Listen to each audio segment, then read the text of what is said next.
Well, hey everybody, I am just getting home maybe about an hour ago, and first of all, I'm tired. It's been a very long day, and I'm ready to go somewhere and sit down and chill. But let me say this first. I make a living helping people. That's what I do, and sometimes it feels so good when somebody just goes out of their way to encourage you. And I have people that do that for me. And it just really makes my day and it makes me smile. So I wanted to say thank you to all of you that love on me. You encourage me in ways that I never thought that I needed until I got it. And I was just like, oh, I needed that. Even people that just want to see me smile brighter. Okay. Thank you for doing that. Because sometimes you just get used to being a self-healer and a self-soother. And it feels good when somebody comes along and is like, hey, let me love on you, So I just want to say thank you to those that have my heart or have me in their heart and always say something or do something to encourage me. I appreciate it. Yes, I am the healer, but the healer sometimes needs to be healed, even if nothing's wrong. Just that appreciation alone, it just means so much. So I just wanted to say thank you all for those of you that have been so kind to me. I see your comments. I see your videos. I see them. There are strangers at some point in my life that took to me and went out of their way to encourage me when they didn't have to. And I didn't forget. Let me make a confession, right? And I came to this decision a few years ago. Being an African American woman, we are, branded with the label as being strong. We're so strong. We're so resilient. And one day I just woke up and was like, I don't want to do that anymore. I don't want to have to be the strong one. I don't want to have to be the problem solver. I'm like, the same God that I take my problems to, y'all take them to. The same God. How about that? And so I had to make some changes that were better for me. And especially last year when I got through dealing with AFib and congestive heart failure, it was like a wake-up call for me. Like, Schenell, you got to make some changes. And so I did. People didn't like some of the changes that I had to make, but it was a matter of life and death for me. And I chose me. And you want to know why it was important? Because I was the one that never put themselves in the equation. I was always last on the equation in my own life. Think about that. And because I put myself last in my own life, my heart was like, yeah, I ain't liking this. We need to make some changes. And so I have, and I want to say,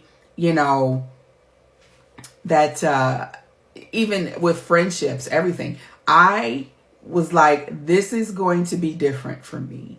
And then losing two of my friends in the last year has really, really, made me grateful. Because let me tell you something. God left me here. And I don't take that for granted. A lot of people are like, Schenell, how do you manage when people, talk about you or you do? God left me here. Okay. I'm not supposed to be here. I am not supposed to be here. I had a car accident where I watched a semi-truck hit me in February? And I didn't leave my house for like 2 weeks. Yes, the life coach. Okay. I told my therapist, I was like, I'm good. I mean, I really was. But the thing about it is, it really just made me be thankful and be grateful and love on God even more. and make the best decisions for Schenell. And I'm not just teaching y'all stuff that I learned in the book. I'm teaching you stuff that I learned and I do myself. I am my own life coach. I coach myself. You know, it's like, Schenell, hey, go sit down. Schenell, you're doing too much. Schenell. So the same thing that I give to other people, I apply it on my own self because it's important. And so, you know, I'm giving myself permission to be vulnerable. And since I've come into menopause, all of a sudden I'm dealing with this like weepy thing. My heart gets touched real quick, and there it goes. I'm like, oh, the waterworks is coming. I don't know why I'm crying. And my sons are like, you good? Because I was a tomboy, and I, for years, did not cry.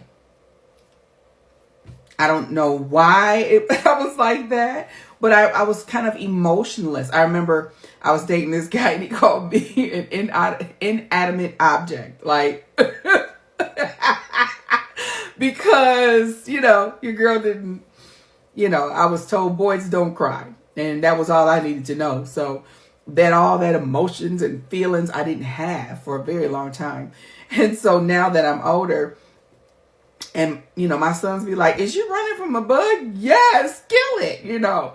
And all that. I just, but since I've done that, my femininity has gone to 80,000.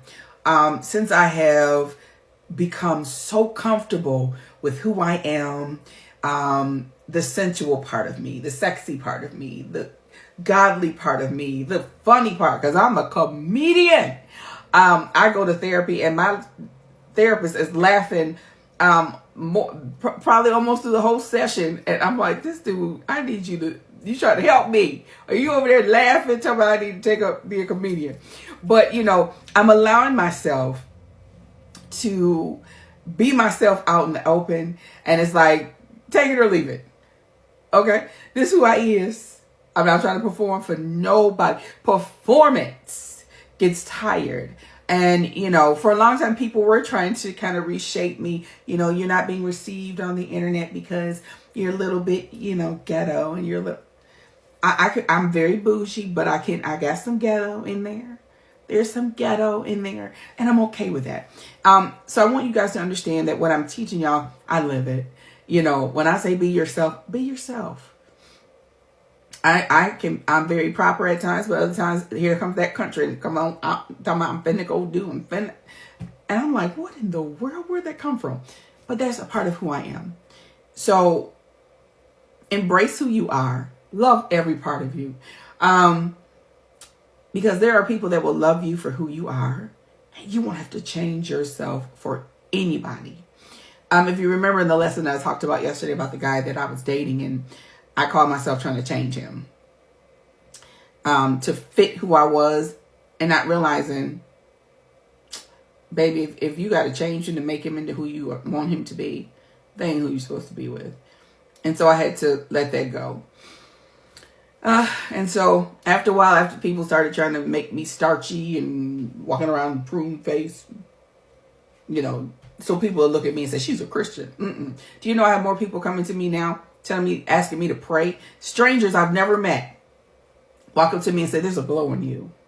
There's something about you. You want to know why? Because who I am has shined. Religiosity broke off of me. The bondage broke off of me. Having to be perfect broke off of me. And as song says, same OG, I am just Schenell, and I'm enjoying being Schenell. And I hope you guys do get that too. And you realize that you're important. You put yourself first, whether it's in love or relationships, and anybody else that don't want to put you first, get them the heck out the way and enjoy your life. Okay? All right, y'all got it. All right. I got 2 other videos to shoot, but I just wanted to say thank y'all. I love y'all. I love y'all that can encourage me. And y'all have my heart too. All right. Bye.